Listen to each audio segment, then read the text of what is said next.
बेनिखायनो जोंनि हानजा मोननै दोलोखौबो फैनो खावलायदों। नोंसोर गेमखौ नायना मादि मोनखो? मोजां। खुंगा 12थि 13 बोसोर बैसोनि सिंनि जोबथा जोलुर बादायलायनाय गेमखौ नायना मादि मोनखो? 2022 मायथाइनि बे हाबाफारिनि जोबथा जि जोलुर बादायलायनाय बे हाबाफारियाव दिनै राजीव गांधी मिनि स्टेडियाम माजबाटआव जोंहा फैयै फैयै जोबफैबाय आरो बे जोबथा गेलेनायाव देरहासार जानो हाबाय डिमाकुसि दखरा दुलाराय बर' फरायसा आफादनि गेलेगिरि आरो रानार्स आप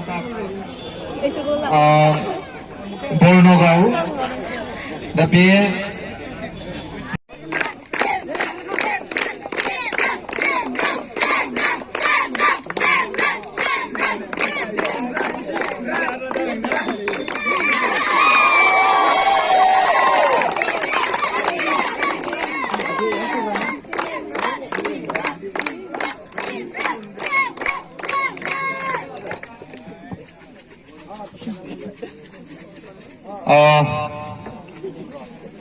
साबायखर बावनाय थाबाय।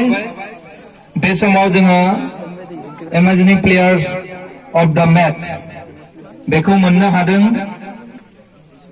बोसोन दैमारि बर्नगाव एसि एफसिनि जार्सि नम्बर 8 बे बान्थाखौ होगोन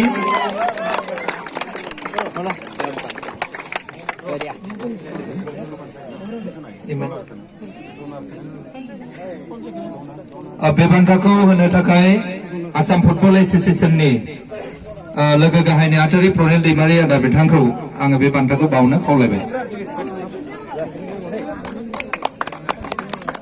बे बान्थाखौ होदों सन्जय दैमारि एमपि उदालगुरि जिल्ला दुलाराय बर' फरायसा आफादनि मोनसे समनि सुबुं फोनांजाब नेहाथारि सन्जय दैमारि बिथाङा बे बान्थाखौ बावदों आरो बिथांखौ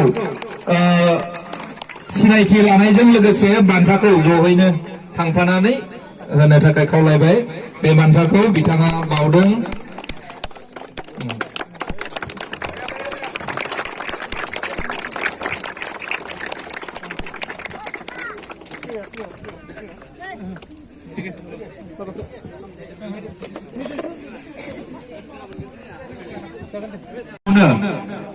बर्नगाव दखरानिफ्राय जाय बिथांमोना प्लेयार लिस्टआव दङ बिथांमोनखौ आवगायाव फैनो थाखाय खावलायबाय। बर्नगाव दखरानिफ्राय दैथुन दैमारि आरो सोरांसा औवारि बेखिनिया फैनांगौ आरो बिथांमोनखौ जोंनि जिल्लानि दैदेनगिरिफ्रा मेडेलखौ गानहोनो थाखाय आङो खावलायबाय। गिबियावनो जोंनि उदालगुरि जिल्ला दुलाराय बर' फरायसा आफादनि लेङाइ आफादगिरि कर्नेल एस दैमारि दङ।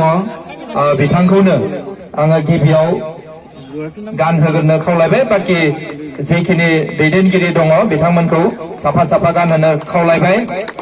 लोगोसे बर्नगाव दखरानि प्लेयार्सफोरा थांथ'नो नाङा, ज' थानांगौ। ज'हैनो थाफिननो थाखाय लाइनाव थाफिननो थाखाय खावलायबाय।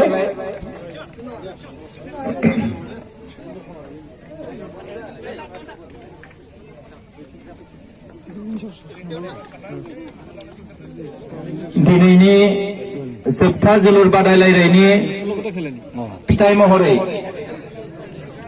जोङो बान्था बावगोन बा जोंनि जे बान्था राननाय हाबाफारि बे हाबाफारियाव गिबियावनो आङो खावलायगोन। जोंहा चेक दङ 10,000 रांनि मोनसे चेक दङ आरो बे चेकखौबो बे चेकखौ होनो थाखाय मोनसे समनि दुलाराय बर' फरायसा आफादनि बिथांखौ जोंनि